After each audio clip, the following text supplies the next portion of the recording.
ভাই কাতার থেকে চলে এসেছে। দীর্ঘ 5 লক্ষ টাকা খরচ করে সে কাতার প্রবাসী হয়েছে। দীর্ঘ 5 মাস হয়েছে সে চলে গেছে।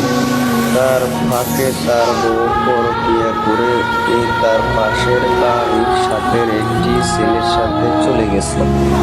সেটা শুনে সে চাকরি পেলে চলে এসেছে এবং ওখান থেকে সে বলতেছে ভোগান্তির শিকার হয়েছে।